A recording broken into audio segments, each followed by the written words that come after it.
All right. Hey, everyone. Welcome back. Today, we're going to be taking a deep dive into something super important. Yeah, definitely crucial, especially if you're thinking about those UPSC Oh, exams. yeah, absolutely.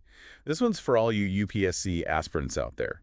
Students, too. Really, anyone who wants to be in the know about how India handles, well, disasters. Big topic. Huge. And hey, quick reminder before we jump in, hit that like button, subscribe to the channel. And don't forget that notification bell. Got to stay updated. Absolutely. You won't want to miss our future deep dives. But okay, let's get down to business. We're talking about India's National Policy on Disaster Management. That's 2009. Yep, the big one.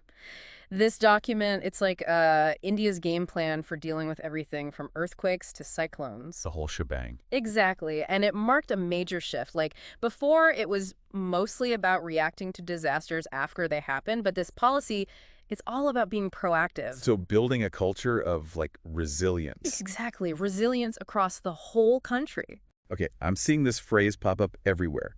Holistic and integrated approach. Sounds fancy, but what's it actually mean in practice? Okay, so picture this. You've got a coastal village. It gets slammed by cyclones, like, all the time. Happens a lot, unfortunately. Right. So a holistic approach. It's not just about sending aid after the storm hits. It's about working with that village beforehand, understanding the risks, setting up early warning systems. Like, what, sirens, text messages? Even better, think tech. There's this app, Samir, sends real-time alerts straight to fishing communities, helps them get back to shore before the storm hits. Wow, that's incredible. It is. But it's not just about fancy tech either. Sometimes the best solutions, they're the ones that have been around for ages. Traditional knowledge plays a huge role too. Okay, now you've got me curious. Give me an example. Sure. So in some areas, they build houses on stilts. Simple, but effective. Or planting mangrove forests acts as a natural barrier against the waves. That's like, instead of just giving someone a fishing rod after they fall in the river? You teach them how to swim. Exactly. Build a sturdier bridge, monitor the river levels. It's all connected. Spot on. And that connection. It's at the heart of this integrated part. Got to make sure those policies reach everyone, even the folks in the most remote areas. Last mile integration, right? Reaching everyone, no matter where they are.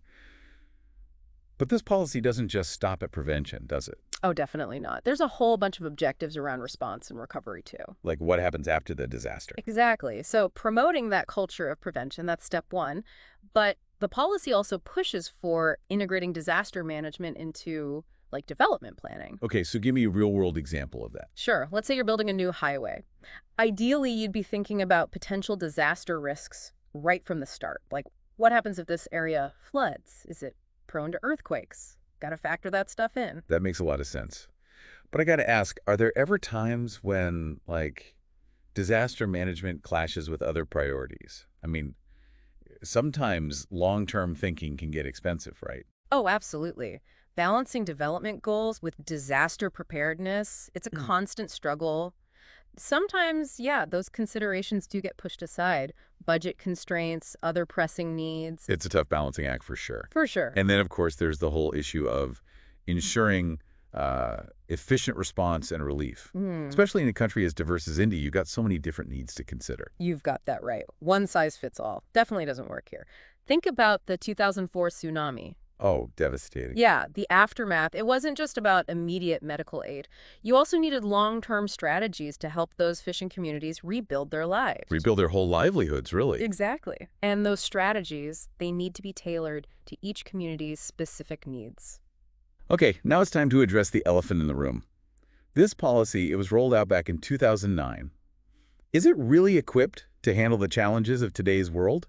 I mean, things have changed a lot. Yeah, like climate change is a whole different beast now than it was back then. Exactly. And we're seeing new types of disasters emerge. Think extreme heat waves, climate-induced displacement. These were barely on the radar back in 2009. So are you saying the policy is outdated? Like completely obsolete? Well, it was groundbreaking for its time, no doubt about that. But critics argue that, yeah, it hasn't quite kept pace. Like, it doesn't have a clear framework for dealing with, say, climate refugees or the rising threat of heat waves. So sounds like we're at a bit of a turning point. We've got this really solid foundation, but it needs some serious renovations. Where do we go from here? It's a clear signal for policymakers. They need to revisit this document, update it, make it fit for the 21st century. We need a national policy on disaster management that's ready to tackle the complexities of today's world.